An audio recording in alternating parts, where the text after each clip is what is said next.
I can assure you, 1000 ರೂಪಾಯಿ ಹಾಕಿಸ್ಕೊಂಡು 15,000 ರೂಪಾಯಿ ಅವ್ರು ಕೊಡ್ತಾರೆ ನಿಮ್ಗೆ, ಒಂದೇ ವಾರದಲ್ಲಿ ಕೊಡ್ತಾರೆ ಅವರು. ಅದನ್ನ ಕೊಟ್ಬಿಟ್ಟು ನಿಮಗೆ ಇವ 15,000 ಪ್ಲಸ್ 1,000 16,000 ಇದೆಯಲ್ಲ, 16,000 ಇನ್ನೊಂದ್ ಸರ್ತಿ ಹಾಕಿ ನಿಮಗೆ ನಾವು 40,000 ಕೊಡ್ತೀವಿ ಅಂತ ನಿಮಗೆ ಹೇಳ್ತಾರೆ ಅವರು. ನಿಮಗೆ ಇವಾಗ 15,000 ಬಂದಿದೆ ಅಲ್ಲ, ಎಲ್ಲರಿಗೂ ಇವಾಗ ಸ್ವಲ್ಪ ಎಕ್ಸೈಟ್ ಆಗಿದ್ದೀರಲ್ಲ, ಇಲ್ಲ ಬಂದೈತೆ ನೋಡಿ ಇಲ್ಲಿ ಕೊಟ್ಟವನು ಅವನು, ಪಾಪ ಅವನು ಕರೆಕ್ಟ್ ಆಗಿ ಹೇಳೋನು, SP ಸಾಹೇಬ್ರು ಸುಮ್ಮನೆ ಏನೇನೋ ಹೇಳ್ತಾ ಇದ್ದಾರೆ ಅಂತ ನೀವು ಆ 16,000 ರೂಪಾಯಿನೂ ವಾಪಸ್ ಹಾಕ್ತೀರಾ.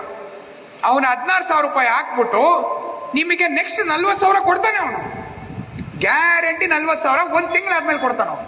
ಒಂದ್ ವಾರಕ್ಕೆ ನಿಮ್ಗೆ 15,000 ಕೊಟ್ಟ, ಒಂದ್ ತಿಂಗಳಾದ್ಮೇಲೆ ನಿಮ್ಗೆ ಅವನು 40,000 ಕೊಡ್ತಾನೆ. ಈ 40,000ನ ನೀವು ಮತ್ತೆ ಇನ್ವೆಸ್ಟ್ ಮಾಡಿ ಅಂತ ಹೇಳ್ತಾನೆ. ಆ 40,000ನ ನೀವು ಹಾಕಿದಾಗ 3 ತಿಂಗಳಲ್ಲಿ ನಿಮಗೆ ನಾನು 4 ಲಕ್ಷ ಕೊಡ್ತೀನಿ ಅಂತ ಹೇಳ್ತಾನೆ. ಹೆಂಗೆ ಇದು?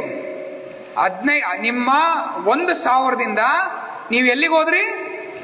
4 ಲಕ್ಷ. ಯಾವ ಅಂಬಾನಿ ಬೇಕು, ಯಾವ ಅದಾನಿ ಬೇಕು? ನೀವೇ ಅಂಬಾನಿ, ನೀವೇ ಅದಾನಿ.